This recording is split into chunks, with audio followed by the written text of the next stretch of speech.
নমস্কাৰ বন্ধুসকল, YouTube channel mobile কনচেপ্টৰ স্বাগতম জনাইছোঁ। আজি এটা টপিকৰ ওপৰত ভিডিঅ'টো আগবঢ়াইছোঁ আৰু টপিকটো হৈছে EMMC চেঞ্জ বা ৰিপ্ৰগ্ৰামিং বা EMMC চেঞ্জ ৰিলেটেড হ'ব ভিডিঅ'টো। এটা আমি Redmi 5A মোবাইলৰ EMMC কেনেকৈ চেঞ্জ কৰিব লাগে বা চেঞ্জ কৰোঁতে কি কি ৰিকুৱাৰমেণ্ট বস্তুখিনি লাগে তাৰ ওপৰত ভিডিঅ'টো আমি প্ৰথমৰ পৰা শেষলৈকে কমপ্লিট ইনফৰমেশ্যন দিয়া হ'ব। চ' ভিডিঅ'টো স্কিপ নকৰি কমপ্লিট ভিডিঅ'টো চাই যাতে আৰু সেই ভিডিঅ'টোৰ পৰা আপোনালোকে যাতে কিছু হয়তো নলেজ পাবলৈ সক্ষম হয়। চ' আহক ভিডিঅ'টো আৰম্ভ কৰোঁ। আৰু প্ৰথমতে মোবাইলটো এজন টেকনিচিয়ানে দিছে, যিজন ধৰি লওক যিসকলে ধৰি লওক EMMC কাম নাজানে সেইসকলে হয়তো যদি শিকিম বুলি ভাবিছে EMMC কাম, EMMC প্ৰগ্ৰাম বা EMMC চেঞ্জ কেনেকৈ কৰিব লাগে গোটেইখিনি শিকিব পাৰিব। আমাৰ ইনষ্টিটিউটত শিকিব পাৰিব, য'ত নেকি মোবাইল ফোন ৰিপেয়াৰিং ট্ৰেইনিং দিয়া হয় আৰু এণ্ড্ৰইডে হওক বা আইফোনে হওক সকলোখিনি ট্ৰেইনিং দিয়া হয়। চ' কাৰোবাৰ যদি প্ৰয়োজন আছে ট্ৰেইনিং ল'ব পাৰে। চ' আৰু ভিডিঅ'টো আৰম্ভ কৰোঁ। কেনেকৈ ষ্টেপবিলাক ল'ব লাগে তাৰ ভিতৰত যিখিনি আহে আৰু যিখিনি ৰিকুৱাৰমেণ্ট ফাইল লাগে, ৰিকুৱাৰমেণ্ট যিখিনি হাৰ্ডৱেৰ কনচেপ্ট বা হাৰ্ডৱেৰ টেকনিক লাগে গোটেইখিনি দিয়া হ'ব। চ' এইটো Redmi 5A টেকনিচিয়ানজনে এনেকেই দিছে, যিজন টেকনিচিয়ানে মোক ৰিপেয়াৰিং কৰিব দিছে মোবাইলটো। চ' এইটো Redmi 5A মডেল হয়। গতিকে আমি ইয়াৰ প্ৰব্লেম হৈছে EMMC, একচুৱেলি EMMC ডেট আছে আৰু EMMC ডেট থকাৰ কাৰণে ইয়াত আমি নতুনকৈ এটা EMMC কেনেকৈ চেঞ্জ কৰিব লাগিব তাৰ ওপৰতে যদি আপোনালোকে যদি এইটো EMMC আপোনাৰ আপগ্ৰেড কৰিব যদি বিচাৰে, 16 GB আছে, 64 GB বনাব লাগে পাৰিব নিশ্চয়।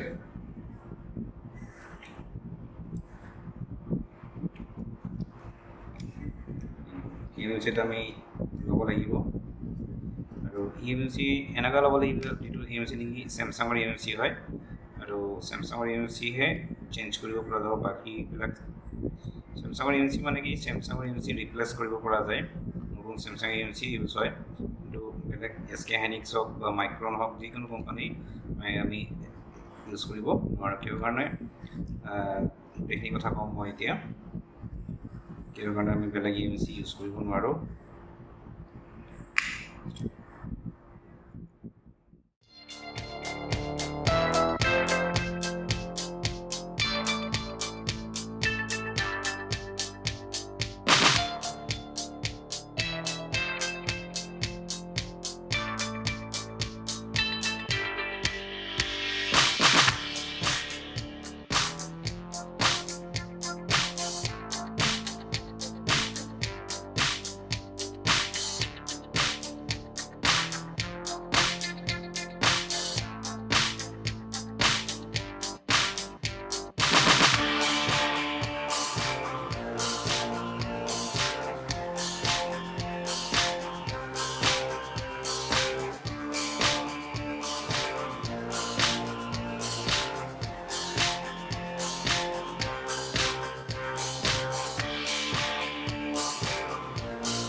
আমি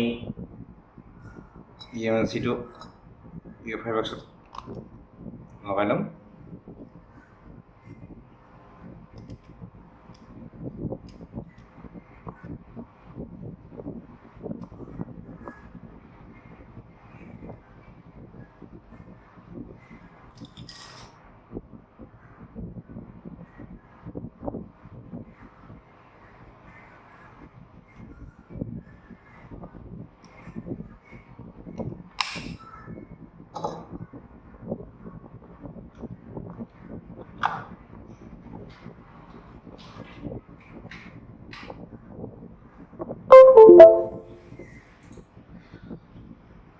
EMC UFI EMC toolbox open কৰিব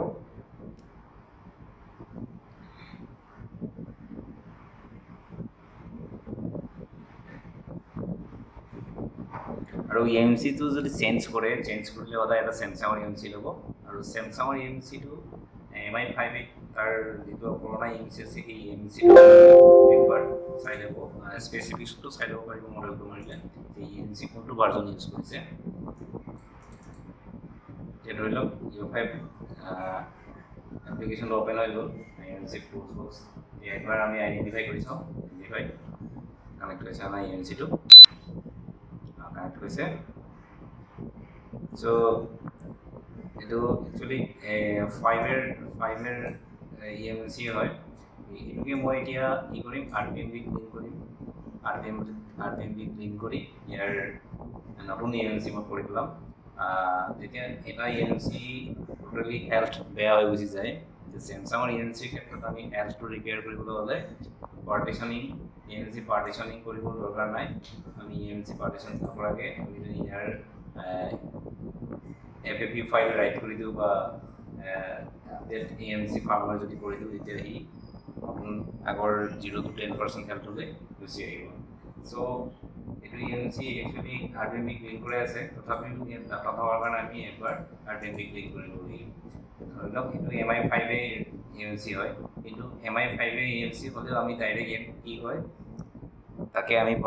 লগাই দিব নোৱাৰো কাৰণ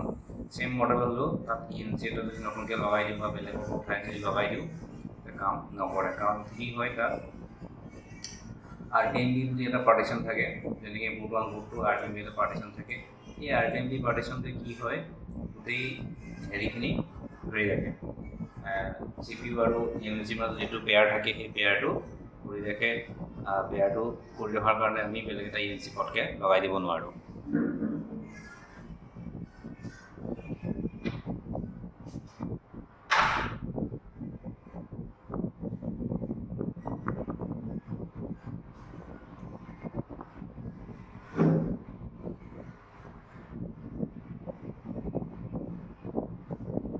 So, video আমি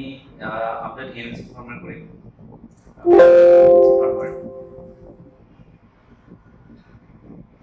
EMC টো কমপ্লিটলি আমি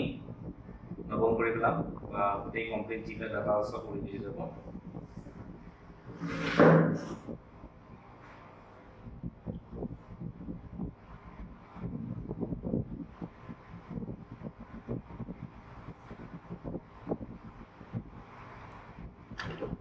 যিকোনো EMC Redmi হোক বা যিকোনো Qualcomm CPU হোক MTK হোক নতুন EMC লগালে তাৰ RPMB ক্লিন কৰিব লাগিবই RPMB ক্লিন অলৰেডি হৈ গৈছে RPMB ক্লিন হোৱাৰ লগে সেই নামৰ প্ৰগ্ৰামটো হৈছে সো নিউ ফাৰ্মৱেৰ ভাৰ্জন 0.03 আমি এবাৰ আইডেন্টিফাই কৰি চাওঁ প্ৰপাৰলি হৈছে RPMB ক্লিন হৈ গ'ল RPMB যেতিয়া ক্লিন হৈ যাব কমপ্লিট যদি এজ ইউজ এজ নিশ্চয় ইয়াত পাৰ্টিশন কনফিগাৰেশন টু 0.00 হৈ যায় সো আমি এতিয়া ইয়াৰ একচুয়ালি নতুন EMC যদি আমি চেঞ্জ কৰো তেতিয়া আমি EMC আগৰ EMC টো কি ভাৰ্জন আছে চাব লাগিব EXT CSD ভাৰ্জন চাব লাগিব সেম EXT CSD ভাৰ্জন হলে কাম চলি যাব আৰু লগতে আমি ইয়াৰ হেল্থটো চেক কৰি লওঁ হেল্থ ইউজেবল হেল্থ মানে নহয় is health okay normal আছে 0 to 10% যদি আমি এইটো EMC আমি ইউজ কৰিব পাৰো সো এই RPMB ক্লিন হইল RPMB ক্লিন হোৱাৰ পিছত ইয়াত EMC কোনো ধৰণৰ ডাটা নাই ই কমপ্লিটলি টোটালি ব্ল্যাঙ্ক হৈ ব্ল্যাঙ্ক গতিকে এনেকে Redmi 5 এর বেলেগৰ ক্ষেত্ৰত মই যেতিয়া বনাম ভিডিও মই কৈ দিম Redmi 5 এ হওক বা যেটো CPU বেস হয় এটো CPU বেস ধৰি লওক এই Redmi 5 এৰ কি CPU লোগো আছে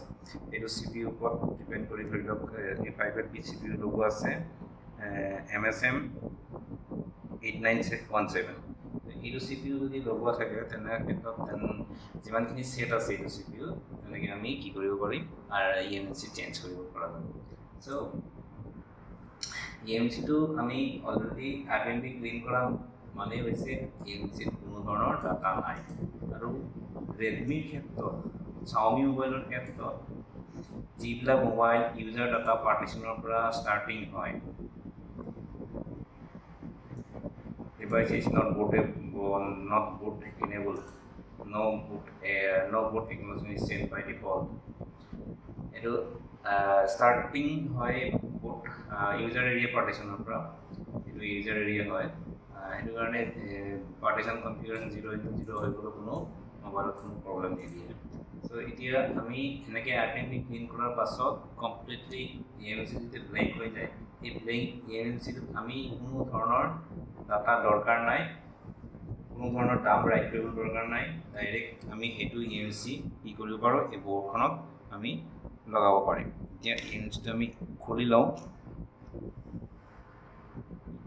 খুলি আমি ইয়াত ইনষ্টল কৰি দিম এতিয়া বোৰ্ডত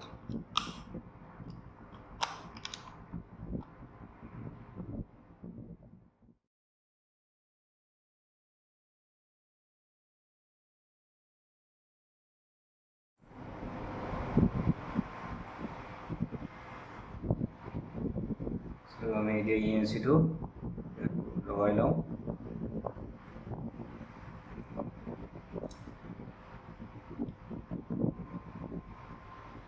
এটা বল ডাঙৰ হৈছে তো দৰকাৰ নাই ইমান ইম্পৰ্টেণ্ট নাই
ইনষ্টল কৰা হৈ গ'ল এই ঠাণ্ডা হ'বলৈ হ'লে এতিয়া বোৰ্ডখন আমি কি কৰিম বডি ফিটিং কৰি লওঁ EMC একো ভৰোৱা নাই এতিয়ালৈকে EMC ব্লেংক হৈ আছে যদি EMC ব্লেংক হৈ থকা আমি এতিয়া কি কৰিম EMT ডংগল আপোনালোকৰ যদি আছে EMT ডংগল কানেক্ট কৰি ল'ব EMT ডংগলত আমি ফ্লেছ কৰিব লাগিব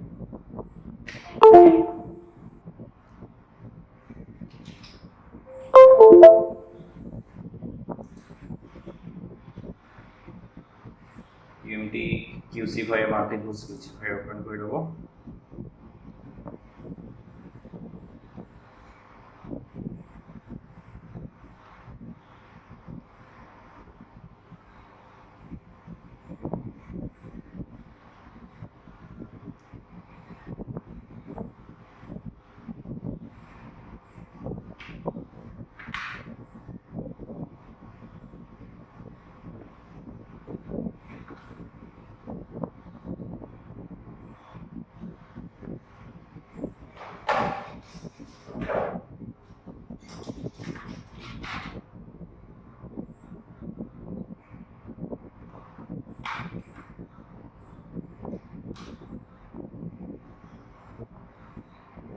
আৰু ইয়াৰ কাৰণে একচুয়ালি এটা Redmi 5 ৰ কাৰণে এটা স্পেশাল ফ্ল্যাশ ফাইল পোৱা যায় আৰু স্পেশাল ফ্ল্যাশ ফাইলটো আপোনালোকে ডাউনলোড কৰি ল'ব তো যদি ৰিকুৱাৰমেণ্ট হয় মই ফাইলটো দি দিম এতিয়া প্ৰগ্ৰামত টিক কৰি ফাইলটো লোকেশ্যন ক'ত আছে চাই অলৰেডি মই ডাউনলোড কৰি থোৱা আছে পিচিত আছে Redmi 5 Riva MCP change only MI by 11. So program 0 file IO flash click করি আর ফ্ল্যাশত ক্লিক করি আমি USB ইনসার্ট করে দিই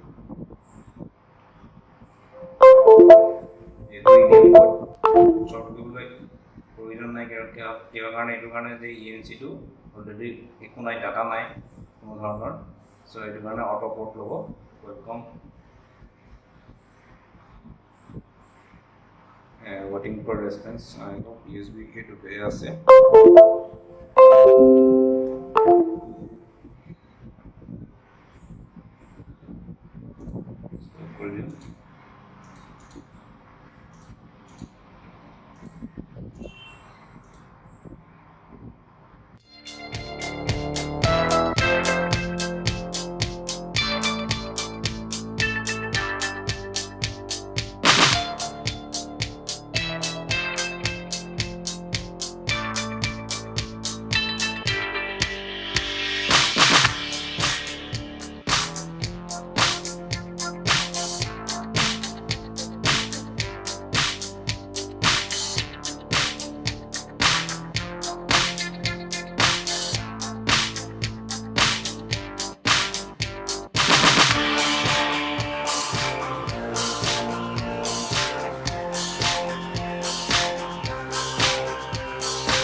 প্লেসিং কমপ্লিট হয়ে গেছে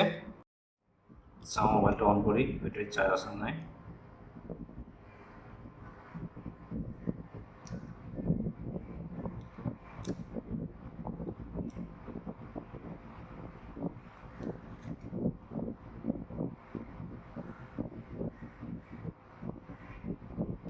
চার্জ নাই চার্জ উঠতে হইল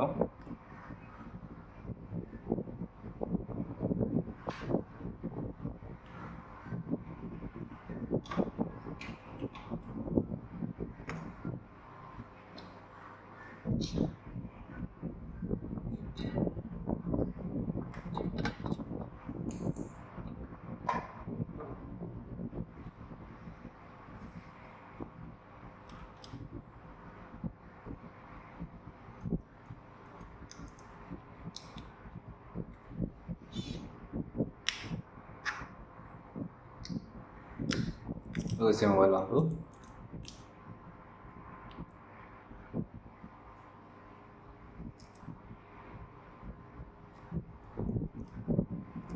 0% charge totally নাই 1% charge এটা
ষ্টাৰ্ট হৈ গ'ল থাকিলে আপোনালোকে এতিয়া আপোনালোকৰ চেক কৰিব IMEI number **#06 unable to get IMEI তো IMEI মই ইনষ্টল কৰাৰ প্ৰচেছটো দেখাই দিম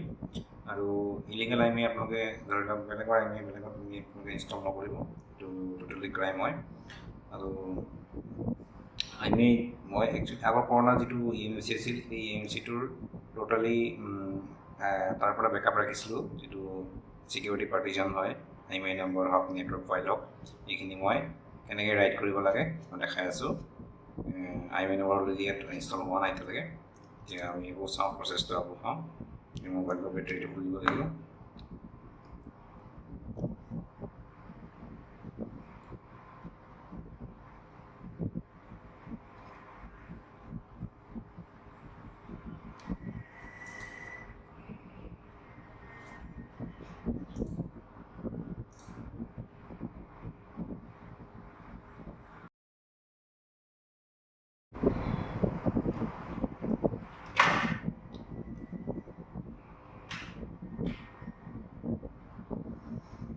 So EMT multi visivators open কৰি ল'ব open কৰি আপোনাৰ যাব এডভান্স ক্লাছাৰত এডভান্স ক্লাছাৰত গৈ কানেক্ট কৰিব কানেক্ট কৰি এতিয়া আমি EDL port short কৰিব লাগিব লগা নাছিল কিন্তু এতিয়া EDL port short কৰালেহে আপোনাৰ এই প্ৰব্লেম গুচি যাব EDL panel মই short কৰিছোঁ short কৰি মই USB insert কৰিম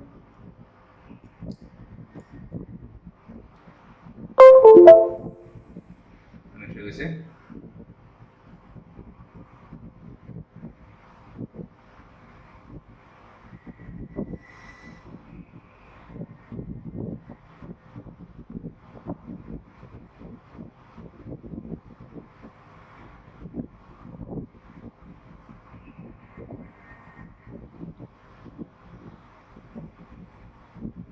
partition gini ya gitu ya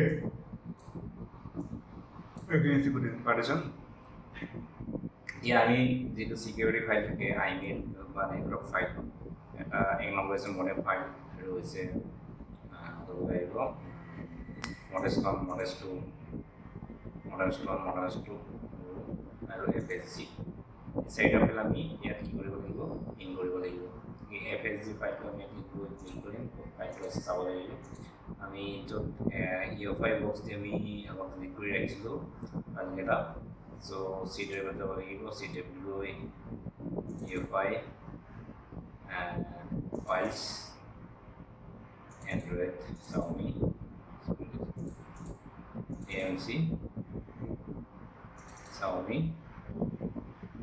5 user part so FSG select করে দাও তারপরে এটা modernist 2 তারপরে modernist 1 তারপরে এটা modern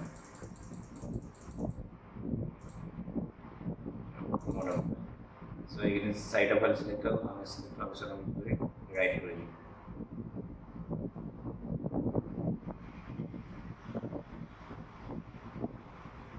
রাইটিং স্টার্ট হয়েছে আৰু বেলেগ ধৰণৰ ষ্টেপ আছে বা বেলেগ ধৰণৰ IMEI ৰেড কৰিব মই এটা ষ্টেপ শিকাই দিলোঁ নেক্সট যদি মই UNC ৰিলেটেড কিবা প্ৰব্লেম আপলোড কৰোঁ তেতিয়া মই সেইটো প্ৰচেছ শিকাই দিম IMEI ৰাইট কৰাৰ প্ৰচেছ বেলেগ ধৰণৰ চ' মই এইটো কথা ক'ব বিচাৰোঁ যে IMEI ৰাইট কৰিব কিন্তু বেলেগৰ IMEI বেলেগত ৰাইট নকৰিব এইটো টোটেলি ক্ৰাইম হয় আৰু চ' এতিয়া আমাৰ গোটেইখিনি কাম হৈ গ'ল এতিয়া আমি অন কৰি চাওঁ IMEI ৰাইট কৰা হৈ গ'ল আৰু যেটো প্ৰচেছ দেখাইছোঁ IMEI ৰাইট কৰা যেতিয়া আপোনালোকৰ মোবাইলটোৰ বা আগৰ EMCটোৰ দাম ৰিড কৰি ৰাখিব পাৰিব তেতিয়াহে পচিবল আছে এনেকুৱা আৰু যদি দাম ৰিড কৰি ৰাখিব নোৱাৰে আগৰ যিটো EMC তেতিয়া এইটো প্ৰচেছত কৰিলে নহ'ব বেলেগ প্ৰচেছ আছে এইটো প্ৰচেছত কৰিব লাগিব আৰু এইটো প্ৰচেছ মই নেক্সট ভিডিঅ'ত নেক্সট মোবাইলটাত বেলেগ মোবাইলটাত মই ৰাইট কৰি দেখাম আৰু যদি আপোনালোকৰ কিবা EMC ৰিলেটেড প্ৰব্লেম থাকে এনেকুৱা তেতিয়া নিশ্চয় এইটো মডেলৰ কাৰণে আপোনালোকে নিশ্চয় এইটো প্ৰচেছত কৰি ল'ব আৰু ফাইল কিবা লাগিলে মোৰ গুগল ড্ৰাইভছত পাই যাব কাৰোবাক যদি শ্বেয়াৰ কৰিব লাগে শ্বেয়াৰ কৰি দিম কি ফাইল ৰিকুৱাৰমেণ্ট হয় এতিয়া আমি আইমি নম্বৰ চেক কৰি লওঁ আইমি নম্বৰটো কমপ্লিট হোৱাৰ পিছত এতিয়া আমি গোটেই কমপ্লিট দেখাব নোৱাৰা আইমি নম্বৰটো জাষ্ট দেখাই দিছোঁ কেইটামান ডিজিট আহি আছে চ' এইটো হৈছে যেতিয়া আগৰ পুৰণা ইএমচিটো ধৰি লওক আপোনালোকৰ যেতিয়া ডাম্প ৰিড কৰি ৰাখিব পাৰিব ডাম্প বুলি ক'লে ছিকিউৰিটি বেকআপ ফাইল আৰু with board 1 board 2 user area file ext csd এইখিনি ফাইল যদি আপোনালোকে ৰাখিব পাৰে বা ডাম্প নাৰাখিলেও আপুনি বেকআপ ছিকিউৰিটি ফাইলটো ৰাখি ল'ব বেকআপ ছিকিউৰিটি ফাইলটো কি হয় তাত IMEI বা নেটৱৰ্ক ফাইল ৰিলেটেড ফাইলবিলাক ছেভ হৈ থাকে চ' যদি আপোনালোকে বেকআপ ছিকিউৰিটি ফাইল ৰাখিব পাৰিছে তেতিয়াহে এইটো প্ৰচেছত কৰিব পাৰিব আৰু বেলেগ যদি ৰাখিব পৰা নাই প্ৰচেছ বেলেগ আছে এইটো প্ৰচেছ মই নেক্সট ভিডিঅ'ত এইটো আপলোড কৰিম আৰু ভিডিঅ'টো প্ৰথমৰ পৰা শেষলৈকে চোৱাৰ কাৰণে ধন্যবাদ আৰু এনেকুৱা কিছুমান ৰিলেটেড ভিডিঅ' মই হয়তো নেক্সট ভিডিঅ'ত আপলোড কৰিম আৰু ভিডিঅ'টো ইমানখিনিতে সামৰণি মাৰিছোঁ চ' ধন্যবাদ নেক্সট ভিডিঅ'ত আকৌ লগ পাম